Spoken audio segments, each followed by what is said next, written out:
Buenos días, queridos estudiantes del cuarto de secundaria. Espero que todos nos encontremos muy bien.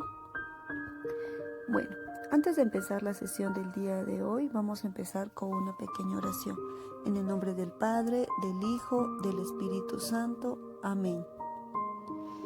Dios, dame el día de hoy fe para seguir adelante. Dame grandeza de espíritu para perdonar. Dame voluntad para no caer. Dame amor para dar. En el nombre del Padre, del Hijo, del Espíritu Santo. Amén. Bueno, queridos estudiantes, antes de empezar con la sesión del día de hoy, vamos a recordar lo que hicimos la clase pasada. Pues, bueno, hablamos de la literatura colonial y de su contexto y características.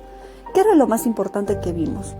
En la literatura colonial, prácticamente vimos que estábamos sometidos por los españoles, es decir, dependíamos de los españoles, ya que España nos impuso su religión, sus costumbres y su idioma, ¿sí? De alguna manera también tocamos lo que era la Santa Inquisición, ¿se acuerdan?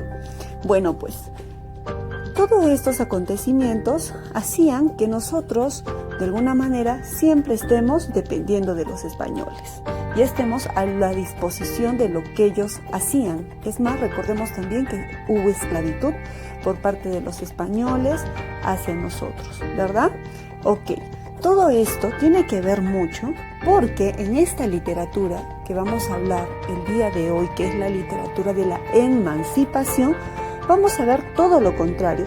Esta literatura que va a buscar liberarse de los españoles. Si en la colonia estábamos sometidos a los españoles, pues ahora en esta literatura que tiene que ver mucho con esta época de la emancipación en el Perú, busca la liberación de los españoles. Entonces vamos a hablar ahora sí de la sesión que tiene como título Indagando en la literatura de la emancipación. ¿Sí? El propósito de la sesión es identificar la información básica y relevante en el video acerca de la literatura de la emancipación para luego responder un cuestionario que nos ayudará a reforzar su aprendizaje. Bueno, empezaremos con el concepto. Es aquella que ayudó a estimular la lucha por la libertad. Es lo que les decía, ¿no? Buscan la libertad. Contexto histórico. Se inicia con el levantamiento de Tupac Amaru II. Se producen dos batallas decisivas para nuestra independencia, la de Junín y la de Ayacucho. El 15 de julio de 1821 se firma el Acta de la Independencia Americana. ¿Sí? Luego se ve que los españoles se van a retirar definitivamente del Perú. Características. En sus temas predomina la patria, la libertad y el sentimiento indigenista. La patria, porque estaba prácticamente enfocado al amor a la patria y estaba en contra de los españoles. Por eso se dice antiespañola. Ya no se quería saber nada con España y queríamos desligarnos completamente de ella. La libertad era el objetivo de todos en aquella época. En realidad ese era el objetivo.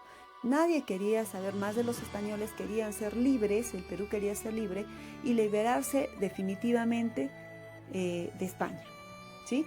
Luego vemos que el sentimiento indigenista vuelve a tener una revaloración indígena. ¿Qué quiere decir esto? Las personas comienzan a revalorar y a valorar nuevamente su cultura andina, sus raíces, su origen, y deja definitivamente de lado lo que es español, ¿sí? Otra característica, se emplean como medio de publicación las odas, los ensayos, las coplas, donde se manifestaba el amor patriótico. En los ensayos prácticamente eran textos de reflexión. En las coplas vemos que eran versos cortos de burla e ironía hacia los españoles. Finalmente tenemos a las odas, que eran poesías de alabanza y exaltación hacia la naturaleza, obviamente hacia la nuestra, a la andina. Bueno, hablamos ahora sobre sus máximos exponentes, que son Mariano Melgar y Juan Pablo Vizcardo y Guzmán.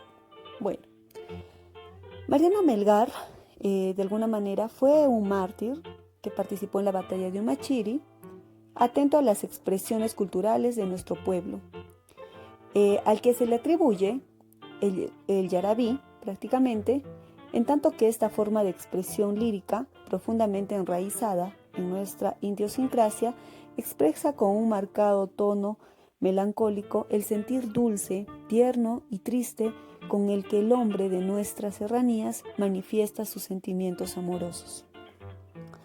Además de Melgar, tenemos también otro representante, es Juan Pablo Vizcarra y Guzmán.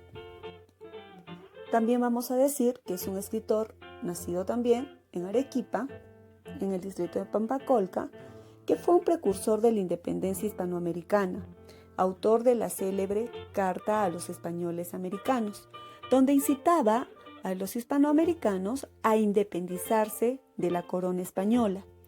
Es reconocido como el primer precursor ideológico de la independencia americana. Bueno, queridos estudiantes, finalmente, después de haber visto ya el video y de haber colocado en tu cuaderno el nombre de la sesión, vamos a responder un cuestionario. La primera pregunta, ¿qué es la literatura de la emancipación?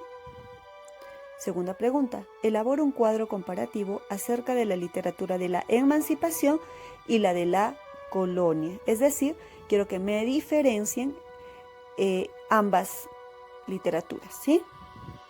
3. ¿Cuáles son las características de la literatura de la emancipación? Explícalas, por favor. Quiero que las expliques, no solo que las menciones. 4. ¿Cuál fue el contexto histórico en el que se desarrolló la literatura de la emancipación? Y finalmente dice, ¿quiénes fueron sus máximos representantes? Bueno, querido estudiante, aparte de responder tu cuestionario, lo que te voy a pedir es que me hagas el resumen de la vida y obra de Juan Pablo Vizcarra y Guzmán, porque posteriormente yo voy a enviarte un nuevo video continuando esta literatura, en donde voy a hablar solo de Mariano Melgar, que es el máximo exponente. Bueno, nos vemos hasta la próxima clase. Que tengan una buena tarde.